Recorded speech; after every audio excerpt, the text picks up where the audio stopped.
What's up, Doc? Hey everyone, I'm the Goat, and today with me, my co hosts Deathstroke and King Shark. Today we're going to be starting our new podcast series, What's Up, Doc? We'll be talking about from everything from debates to news to our thoughts on certain matters. So I'm just going to introduce Deathstroke. Hey, what's up, Deathstroke? Can you hear me? Hello, Goat. How you doing? Okay, that was a weird thing what to say. And next guy, King Shark, what's up, man? What's up, man? It's a new era, right, for us. I mean, this new podcast and stuff, super excited. And Fuck it's off, good King to be on Shark. board. Great, great. So today's topic will be we'll be talking about Wonder Woman 1984, the latest addition to the DCEU, versus Wait, I haven't seen that one. why you gotta ruin things, man? Why you gotta ruin? Yeah, sorry. Good. Wonder Woman 84 versus Wonder Woman the original movie. So both movies are good enough, I guess. Wonder Woman being the better version. In my perspective. So, first of all, we're going to be talking about Wonder Woman 84. So, what are your thoughts, Destro? Oh, I'm first. Okay, yeah. Well, Wonder Woman 84 was a pretty good film. I'd say I gave it an 8.5. Okay. It's mostly because of the cast. I thought, see, Wonder Woman was amazing. Okay, Gal Gadot as Wonder Woman was perfect.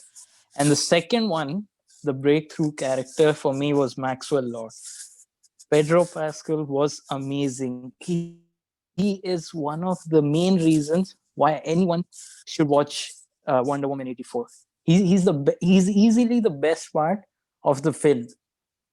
And then Cheetah was amazing, and the dynamic with Cheetah and Maxwell Lord was pretty amazing. I really enjoyed the villains. The villains were pretty awesome, and the chemistry between Diana and Steve Trevor and how they brought him back. It was really amazing to see them together again, and it was really beautiful. The story, I would say, was overall was beautiful and great. However, I didn't like the fight sequences in the movie. It was okay-ish. It wasn't like the first Wonder Woman, the action and all. And CGI, I would say, was a bit off most of the time. And that's all I gotta say. All right, Destro. King Shark, what are your thoughts on Wonder Woman 84? Yeah, I agree completely with my co my co-friend, right? That fuck. First It's off, Deathstroke, From brother. host you to know, I friend. was just thinking that I forgot your name while I was I'm thinking. Deathstroke. I'll kill you, bitch. I'm an Okay. Let me get back. assassin. Can you ask me the question again? What are your thoughts on Wonder Woman 84, King Shark? Yeah, I agree completely with Deathstroke. I mean, Pedro Pascal was just amazing. I mean, watching the movie just from it was just a breakthrough movie for him. I've followed him even in Game of Thrones. I thought he was excellent there as well. He played a really charming character there, and then he just like was the main part of the movie for me. His the way he even his character built, and I think it had a perfect ending for him as well. And the movie on a whole was very ambitious. For me, it was the movie 2020 needed. I mean, yeah, there were a lot of downs in 2020 and stuff, and it ends with a bright spot of how Wonder Woman could like change everyone's opinion at the end. And for me, like, yeah, it was a very ambitious trend. It was not perfect by any stretch of the imagination. I feel it tried to achieve more than the first movie in terms of storytelling, and definitely gave a more complex story. And thus it was not the perfect movie, but I definitely loved it from minute one to the last. What about you, Goat? What did you think about it? Well, for me, I think Wonder Woman 84 was a mediocre movie at best. The thing is, I really enjoyed the strong suits of Wonder Woman 84 were the acting that was done by the whole cast. but I feel that there was a lot of there was lack of action scenes that were required, and there was also a lot of I would say bad CGI.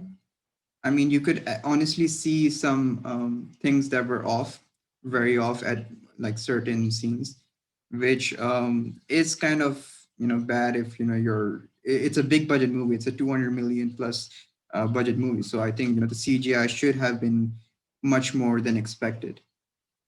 But the story was okay for me as well. I didn't find it that great. Maxwell Lord again, Pedro Pascal has done a really good. He has been amazing in his role, even though it's not completely comic accurate. But I think what they did with the character was really good. And other than that, I think Wonder Woman 84, from what I've given it a 7.5. And I think that should justify Wonder Woman 84 as a movie. But I think there are a lot of changes. The reason I think there was um, a lot of scenes that were not needed in the movie is because it was not only Patty Jenkins who was writing the script. It was also Jeff Jones as well. So we all know what's been going on in the DC Warner Bros at the moment. A lot of drama is happening over there at that in their part as well. So I think it's a ploy for some reason, but yeah, it shouldn't affect movies, but it does. So you can actually see the difference we have in Wonder Woman and then coming into Wonder Woman 84. I All want to right, ask guys. you guys one thing. Do you think maybe because it was set in the 80s, maybe that affected the way they went about the CGI and the tone of the movie? Did you guys think that may be a I reason for believe why? with the tone, because the first one was set in 1917 during the World War One, so it made sense to be like really serious and dark. And this one set in 1984, where most movies and most it was mostly cheesy and cringy and stuff. So that's why I think the tone of this movie is really light and similar to that. And many of the old superhero movies like Superman, even Batman, the old one had a lot of cheesiness and in it. So I think they just try to replicate that because this movie set in 1984. That's what I I think think.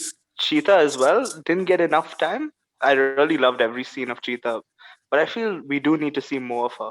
She does I need her feel own like movie, they're maybe. like keeping her for the future. Now that Wonder Woman 3 is coming up, we see her. She's not dead in the movie. She's still alive. So I think we'll see her in the future. And I don't think she renounced her wish completely. I think she can like change between being cheetah and being normal at times. So I think I really hope we see her again because we didn't see her fully shine. Maxwell Lord obviously stole the show. And guys, we love DC. How awesome was it to see Beautiful Lie at the end of it, right? It's just such a That was the perfect that moment. was That the was like moment of the movie, wasn't it? That I ending scene. I swear. think for me that would be the equivalent to the No Man's Land scene to in the Wonder Woman 84. That would be the scene, the equivalent to No Man's Land. I agree with you. But No Man's Land scene had like more action. It was focused on action. But this scene was just really emotional. You could see Maxwell Lord's backstory and how he was abused as a child. And then you have that same music playing from BVS. It was that music always like kind of makes you sad. You realize that song is just about bad things happening in this world, and it made sense for the story. With Maxwell Lord, as we know, he didn't want to be a villain. He just, as a kid, he was abused. Even as a boy, as a man, he was hated by a lot of people. He was pushed around a lot. I think he just wanted to be stronger, more powerful, and that's why I don't really consider him as a villain. I mean, he did become good at the end, all for his son. Eh, He uh, became the good guy. I think that's what DC does best.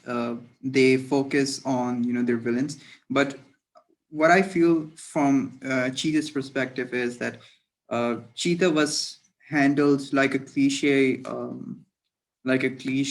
villain, like a person who wanted more power, and then they get a power from some kind of wish or some kind of accident, and then they get they become a villain. So I think that's his perspective from my point. She reminded me a lot of this guy, Electro from The Amazing Amazing Spider-Man Spider-Man 2. 2. Yeah, It really reminded me similar. yeah, because the stories are kind of similar, but I think maybe they Cheetah was not needed in this movie. From my perspective, I think Maxwell Lord would have done good on his own. Like you don't I need. think they used her maybe just in this movie to introduce her so we can see her again in the future movie. Because I think they just because she didn't have a big role in this movie as Cheetah. She had just like small two fight Mm, scenes, I guess that's all. And maybe a couple of interactions with the characters. And she didn't even have a big impact on the story like Maxwell Lord had. So I think they just introduced her in this movie so we can see more of her in the future, hopefully. And I think maybe she hasn't lost her powers, since basically she made the wish before Maxwell Lord used the stone. So she has her first wish over there. But the second one, when she asked to become the apex predator, which is the cheetah, then she uses Maxwell Lord's wish. Maybe what can happen in the future is maybe as a little bit comic accuracy can be used in getting Cersei to help Cheetah regain her powers and become Cheetah again. So maybe that could happen at any point, but that's for the future. And as we all know, Wonder Woman 3 is already in the works. It's been fast tracked by Warner Bros already because of the success that it had in HBO Max, and it had the best pandemic numbers, opening numbers right now. Let's hope the original Justice League by Zack Snyder does well on HBO Max so we can see more of Henry and Ben as Superman and Batman. Fingers crossed for that. Yeah, and the next thing we will be talking about is Wonder Woman, the first movie that Patty Jenkins did with Gal. So, what's your favorite scene from Wonder Woman? Deathstroke. Yeah, for me, from Wonder Woman 1 was obviously the No Man's Land scene. It was so perfect for me. And the best part was it didn't go into this too deep into feminism that, she's a woman, she can cross the no man's land or anything like that. It was just pure action. It was just pure superhero style. And, the way she just walks up and it made me so excited, for a moment. I wanted to be Wonder Woman. I cross-dress in a Wonder Woman outfit. It makes me feel powerful. Even though I'm a man. Okay, So, that's kind of weird, but yeah. no, but I mean, Keep it come PG. on, Keep it PG. you Deathstroke. you can't blame me. Okay, see, I really, really wanted to, be Wonder Woman. She was that cool.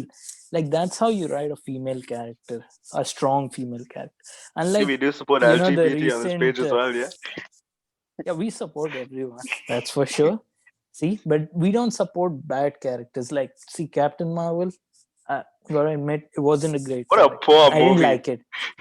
And it's not because she's a woman or anything. I love Wonder Woman. I love Kill Bill. I love Princess Leia from Star Wars, but I don't like Rey. So I'm not a sexist. Just putting it out there. Same question Rey goes to Mysterio? you. What? Uh, Who's that one? No. No, uh, wrong one. Deathstroke. so, Oh, what? Rey Mysterio? Deathstroke, that one? Yeah, Different one. yeah, that one. No, let's go with that one. Let's not piss um, anyone off. Okay. same First question goes to podcast. you. Same question goes to you, King Shark. What's your favorite scene from Wonder Woman? I think I just love the chemistry between Steve and Diana. I thought that was brilliant. In both the movies, it was just superb.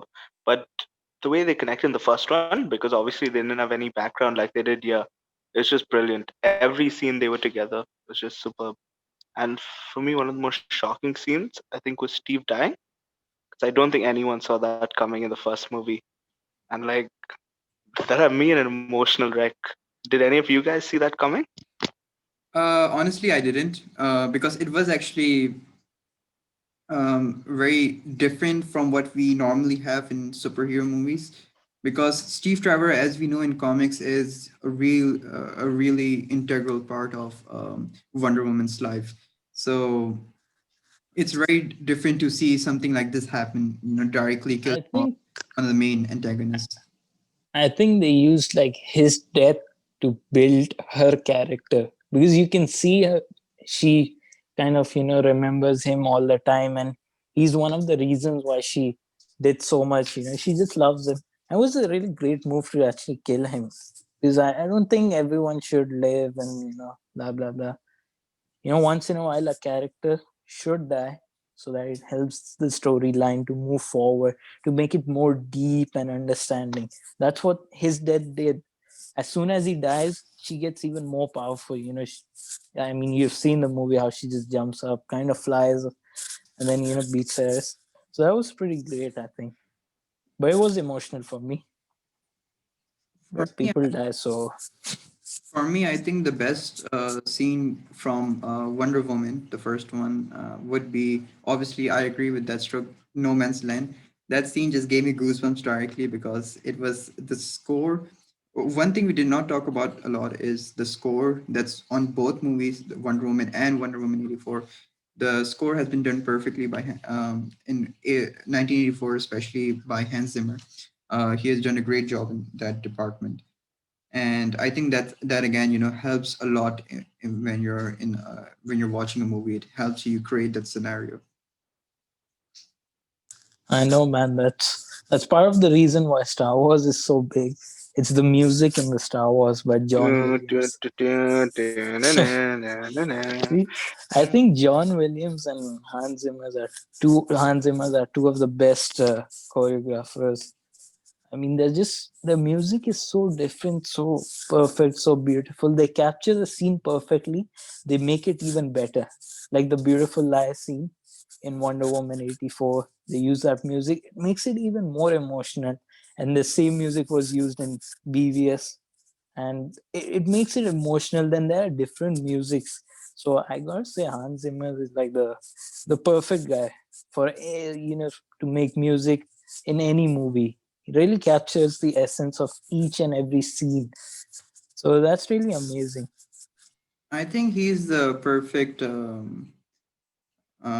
he's if you don't have John Williams to do your score, then Hans Zimmer is your guy.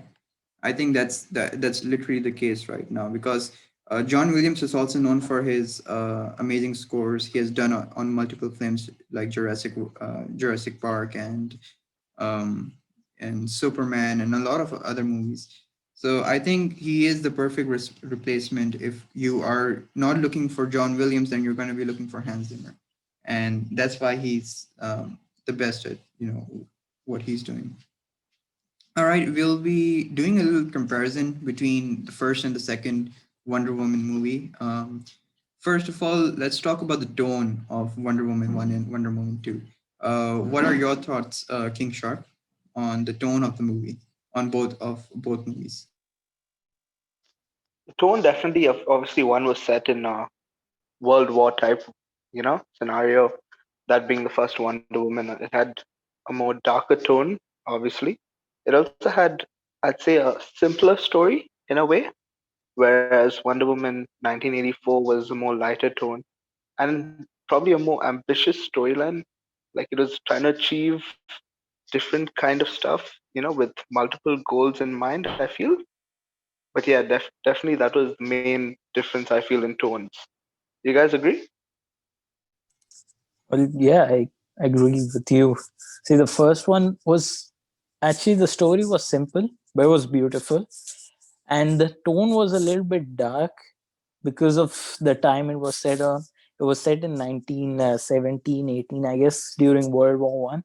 So it made sense for a darker storyline and a darker theme.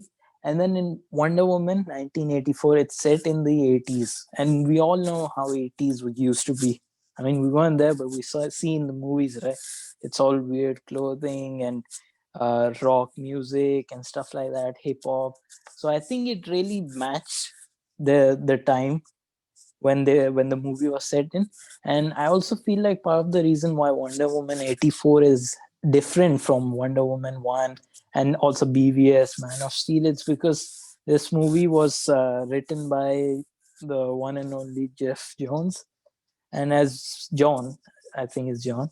So as we all know, he has a bit of problem with Zack Snyder and his dark take on the movie. So I think he tried to make this movie as light as possible.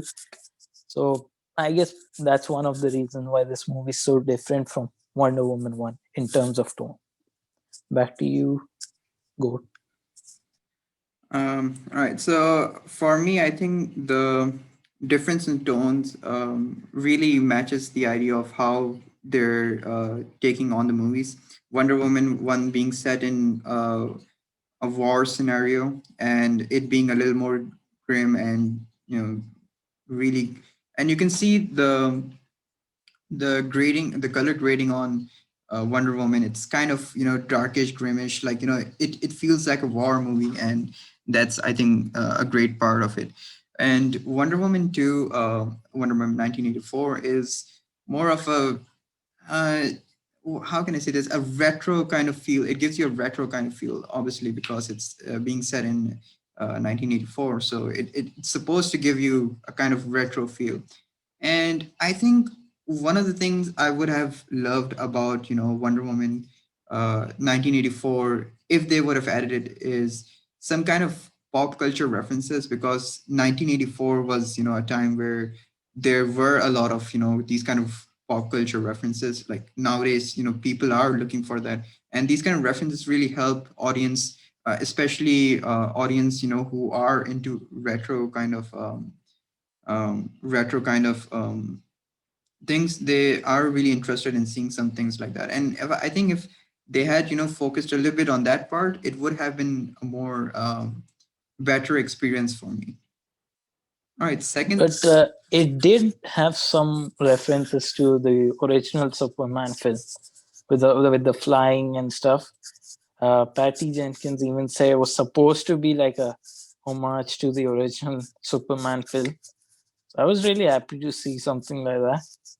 Even in the first Wonder Woman, there's a scene where she stops the bullet when they're Yeah, in disguise. So that yeah. was also a reference to. So I feel like Patty really loves the original Superman series, as we all do. It's one of the best superhero films.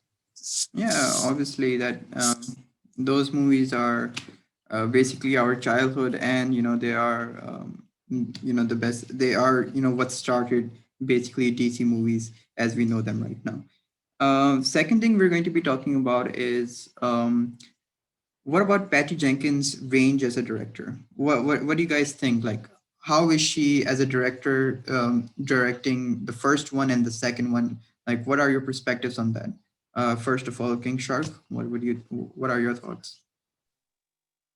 I've seen a lot of people bashing Patty Jenkins for Wonder Woman 1984, and I just thought, what's this for? I mean, she just produced two different types of movies, and I like that. In fact, I feel I wouldn't want to get the same movie, twice in a row. And what's funny is people will say, okay, you know what? Why wasn't it like the first one? It should have been the same tone. Why change? What did so well? Those same people will go around saying, "Oh my God, you didn't change anything about the movie, but we're gonna give it a low rating." How often do we see that, right, guys? They Yes. only do this for DC movies. I mean, if you see Thor 1 and Thor 2, right? They're a little bit serious, a little bit dark. And Thor 3 is completely different. It's a comedy film. And everyone just loves it for some reason. I don't know why, but to me, I feel like Thor 1 and Thor 2 are actually better than Thor 3. They're just comedy films. Now, see, they didn't say anything for these kind of movie. And MCU, as I mean, you've seen the recent films, right? A lot of them are similar tone. They're all comedy films with superheroes in them. And then when someone from DCU does this, they just get kind of angry. See, Patty Jenkins went from a dark tone to a more light-hearted tone. Now it makes sense in the movie because it's said after like around 60 years after the original film, and then the original film was set in World War I, and now it's in a normal time and she has a normal life now. So it makes sense to kind of change the storyline, make it lighthearted to gather more audience also. So I mean, I don't think so you need to. Why, I don't understand why people are bashing this film so much. I mean, the story is great, everything's great. Yes, action, CGI a bit off, so that's fine. But saying that it's completely bad and bashing the director, it doesn't make sense. That's just stupid. It's almost like they forgot that she directed Wonder Woman 1, isn't it? I mean, guys, I swear, man, like it's the the same same people would claim person. Wonder Woman 1 was probably like one of the best superhero movies, in recent time. Right, guys? So like I know. I don't get people. I mean, it's a pretty 50-50 film for most people. Are like, some are saying it's nice, some are saying not. Yeah, It's a bit confusing time. a lot of mixed reviews are there for Wonder Woman 1984.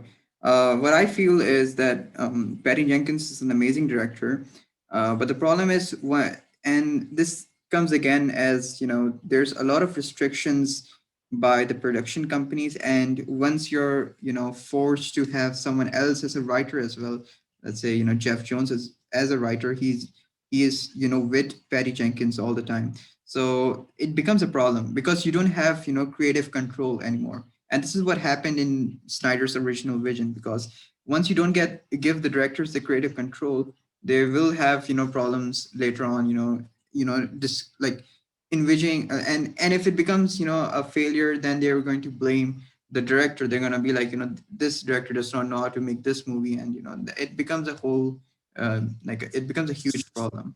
See, one of the reasons why I feel MCU is a much bigger success is because, see, Disney gave the control to Kevin Feige. Just let him do whatever he wants to do, and they do not interfere. But unlike Warner Brothers, they gave the control to Zack to do his thing, and then they put a head on top of him. They put Jeff Jones and everyone to control him and not let him do his own vision. And That's try one to of the meddle reasons in why between. DC win. Yeah, Yeah, they try to meddle in between decisions that normally people, I think, for some people still they would say they did not enjoy Batman versus Superman. They will say they didn't enjoy Man of Steel, and I think those two movies are one of the best comic book movies of all time. They are nice.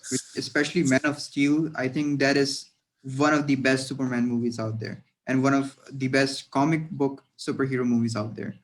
That's the movie that actually made me fall in love with Superman. Because before I used to think Superman's just like an OP guy, and his story is not as great as compared to Batman.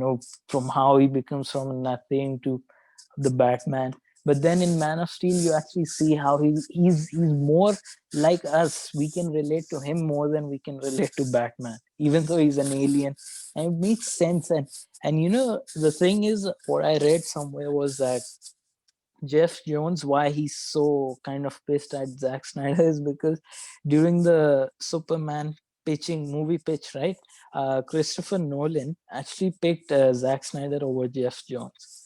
And Christopher Nolan was one of the writers of Man of Steel film. And that's what made Jeff Jones get angry at Zack Snyder and later tried to, take over, make sure he doesn't put out his vision fully. And look what happened. I mean, 2017, we all know how the film failed so badly.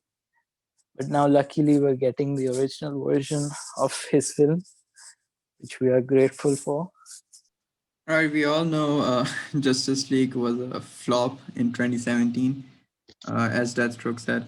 So I think the I think the best. Surprisingly, the best part of the 2017 Justice League was the Deathstroke scene.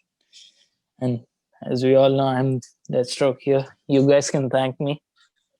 Uh, Because basically, I still I'm the reason the film even they, worked a little bit. there was supposed to be another scene for the end credit, but not end credit. It's going mostly a post credit scene because actually it's the same thing, right? What am I saying? I mean, no, yeah, no. I think post credit is like the first credit goes right, the main actors only, and then there's a scene, and then Yeah. after or end credit scene is when it's like the full credits, everything, every stunt director, everyone, every crew, everything goes, and then there's a scene. I think that's end credits, Mm-hmm. maybe, not sure. All right. Post and end the same. There's another word, right, for mid credit scene. I think yeah, that's the one. Okay. That is the one. Mid credit. See, You're folks, you smart, learn King everything Shark. about cinema. Yeah, you learn everything about cinema. Yeah. King Shark, I'll bite your ass. uh, okay. Another thing we can I wanted to talk about was what's your thoughts on the Rotten Tomato score that went from 87% to right now, I think it's 69% or something, 66. Okay, so can I swear? Am I allowed? Is this Uh, PG and no, no, you can't. or R rated? You We can't can swear, swear. right? So, No, you can't. so okay, just one. Okay, fuck Rotten Tomatoes. Okay, seriously, I don't know why people even give a damn about critics. Because first of all, everyone has a different taste in movies. Sometimes we love a movie that's maybe not loved by a lot of people, but some people love that movies like Fantastic Four, the original one and two. It has really bad rating, but we love it because we watched it. It's our kind of film. Even Spider-Man 3, it's hated by the critics, but we love it. The fans love it. Yes, it's a little bit cheesy at times, but we love it. So I feel like don't think about critics. Maybe I read them, okay, fine, but then watch the movie for yourself and then judge. Because once you watch the reviews, once you look at the reviews, you see bad reviews, your mind gets focused on the points they say. Now if you go and sit and nitpick the entire film, then there's problem with almost every single movie. I mean, I can sit and even nitpick in Star Wars episode 4, 5, and 6. Even so, they're the best ones. But they're actually one of the best films, best trilogies. But if I sit and nitpick and okay, yeah, there's a problem here, there's a problem, and then give the rating, obviously it'll be bad. But if you just watch the overall film, enjoy it, and you see if you love it, then okay, fine. But if you think about the critics, you read their reviews and then go watch the movie, you most probably won't love it or love the movie. It depends on what critics you read.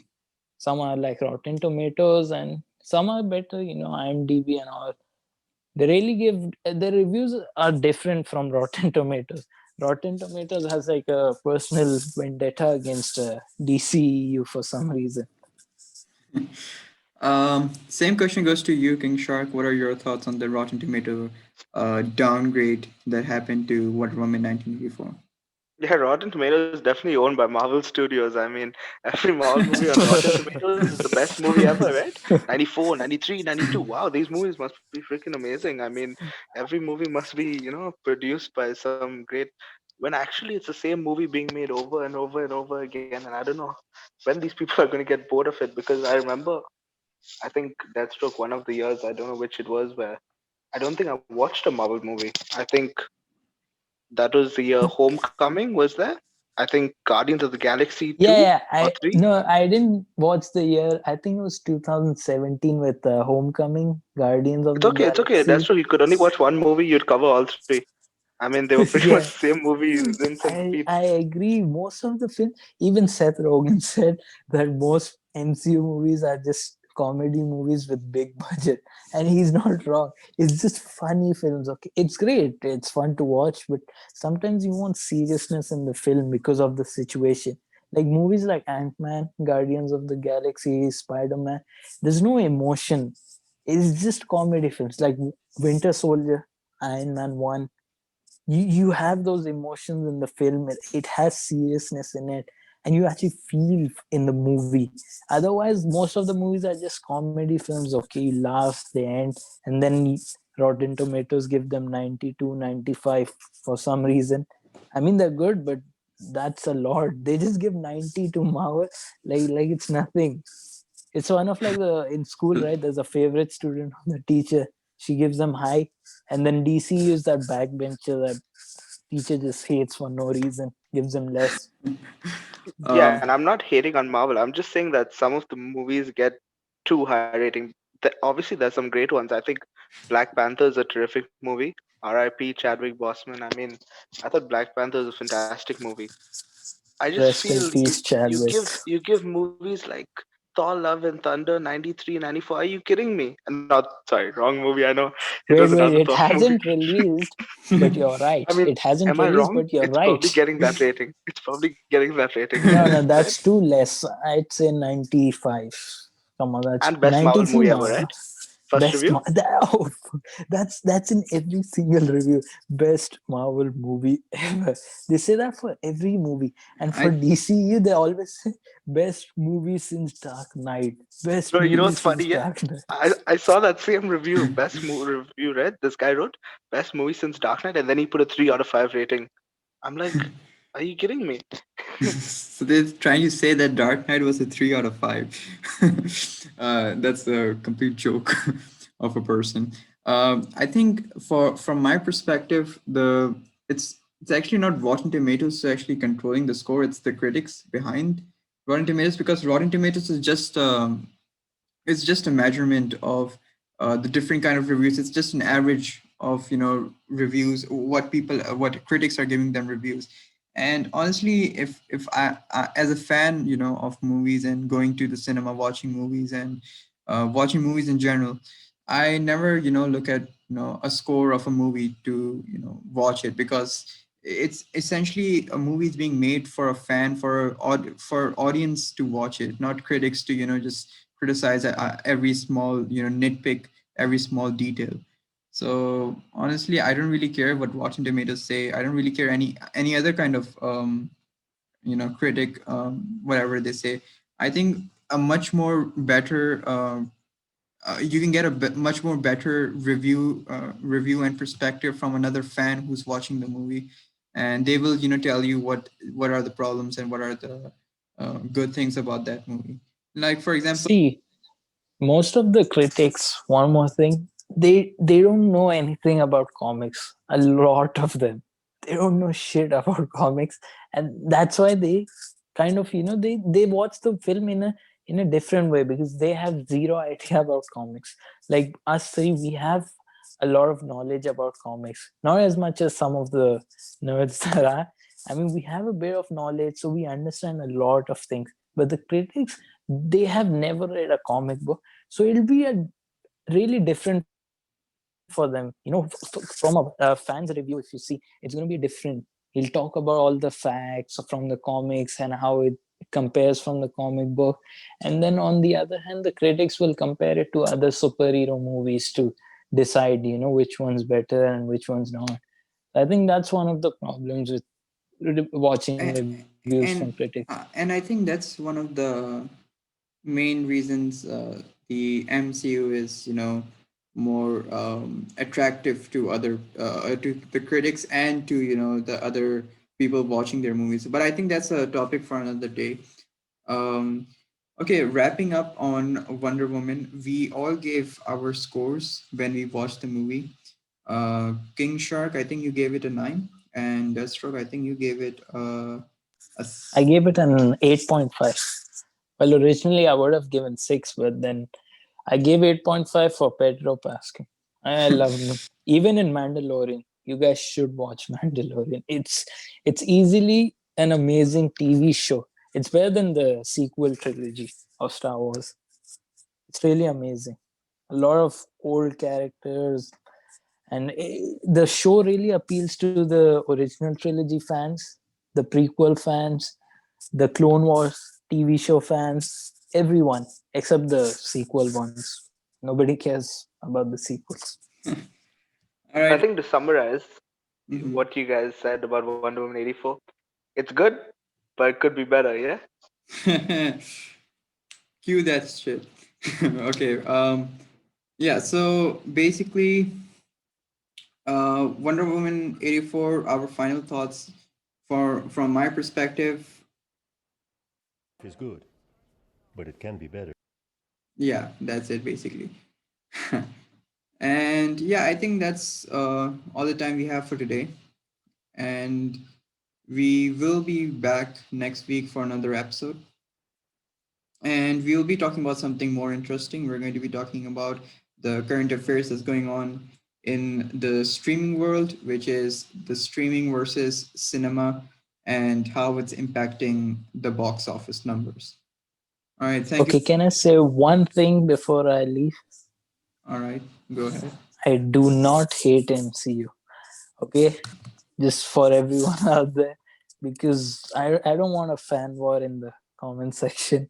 I'm just saying because I love Winter Soldier. It's one of my favorite movies. I love Iron Man. I loved Endgame and Yeah, Infinity Deathstroke War. starting to suck up to the MCU fans after putting them down for like half an hour. Oh, Deathstroke, what have you done, you man? you gotta play from both sides, okay?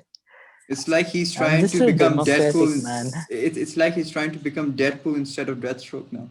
I Deathstroke's almost mean, acting like Batman under Josh Whedon. He's confused what character he should be right now. oh, All all right, guys. Thank you very much for listening. This is the GOAT signing off with King Shark and Deathstroke.